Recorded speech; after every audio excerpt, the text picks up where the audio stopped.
Hey, my name's Dave, and I've spent the last 4 years working as a cook in Chicago. Today I'm going to talk about how to butcher, dry age, and cook a piece of chicken to get really crispy skin. First thing you'll need is a knife, preferably something in the 6 to 8 inch range like this petty knife, or this flexible boning knife, which is really good at getting around small places and bones, but even this paring knife will work so long as it's really sharp. Next thing you'll need is a nice wide plastic cutting board placed on top of something like a shelf liner to hold it in place, a sheet tray, and a rack that fits inside the sheet tray. You should also have a bowl around for any bones or scrap pieces, and a towel to help you clean up. I've decided to use the flexible boning knife today. It will stay in my right hand, which will remain dry and clean, while my left hand will be used to move the chicken around. The first step in butchering the chicken is removing the flap and wing tip. The easiest way to do this is to hold the chicken up by the wing and make a small cut through the skin to expose the joint. Once you've done this, all you have to do is cut through any remaining skin and ligaments that hold the joint together. Some joints are harder to get through than others, so you may have to use a little bit of force and dislocate it before you can cut through it. Lifting the chicken off the board helps you use the weight of the chicken to open up the joint. Next, we're going to flip the chicken over and make a shallow cut down the length of the backbone, which will help us out later. Once that's done, we'll flip the chicken back over and start separating the meat from the rest of the carcass, starting with the breast. Flip the bird around and make a cut just through the skin. Then we're going to make an incision down the right side of the keel bone, which is located just below that white line in the center of the breast.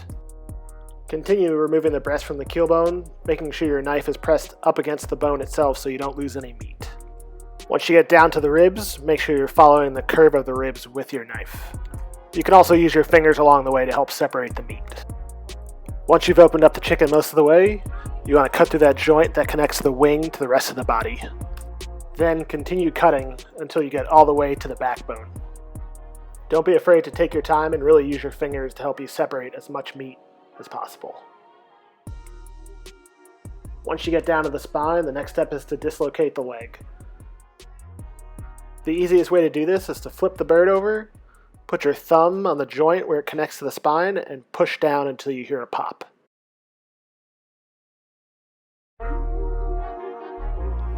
Once you've dislocated the leg, you want to fold the breast back to expose the oyster. The oyster is located in a divot next to the spine and can be kind of tricky to get out.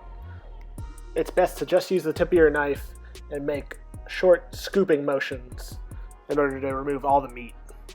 The oyster is widely regarded as the best cut on the chicken, so you want to take your time. Once you've removed the oyster, you just want to pull back on the leg and open up the joint and cut through any remaining cartilage. Then, just follow along the spine in order to fully remove the leg. You should be left with a nice semi-boneless half chicken. Make sure you've got a honing steel to keep your knife sharp. Now we have to remove the thigh and leg bones. Start by cutting through the meat on top of the thigh bone. Then cut on either side of the thigh bone so that it's fully exposed. Once you've opened up the thigh, use your fingers to help get underneath the bone. Once you've opened up a small hole, slide your knife underneath and separate the meat from the bottom of the bone.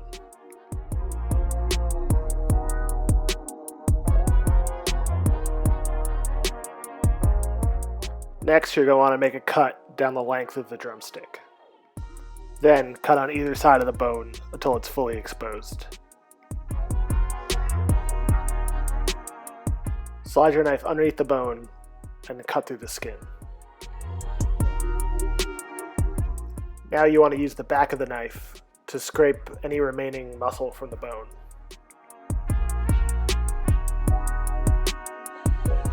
You want to keep scraping and cutting until you get down to the knee joint.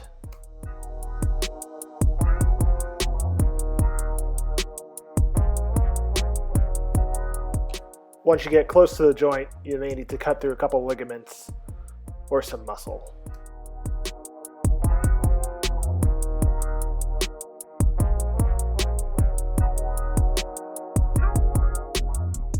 Then just remove the whole bone in one piece by cutting through the joint.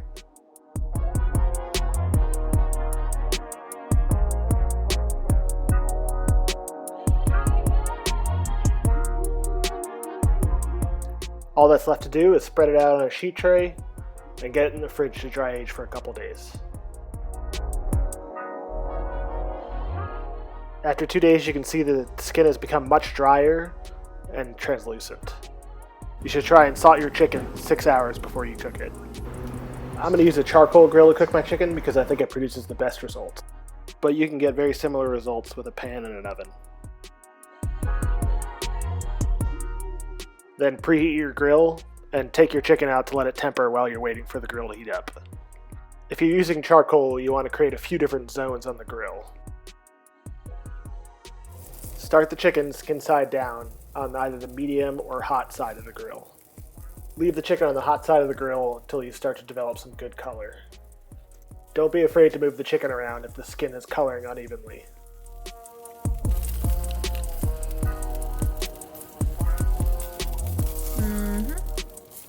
Take care of any flare-ups using a spray bottle of clean water. Once you've got some good color, move the chicken to the cool side of the grill and close the lid. We're going to cook the chicken on the skin side the entire time. This will ensure our skin gets very crispy. Once the chicken reaches an internal temperature of around 160 degrees, we'll pull it off and let it rest for about 10 minutes.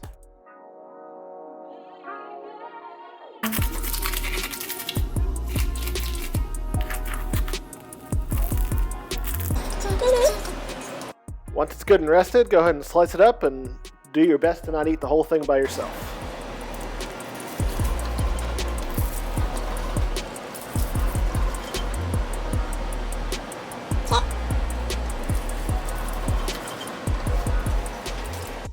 I serve mine with a simple green salad and some roast potatoes. Thanks for watching, guys. Let me know if you have any questions down in the comments.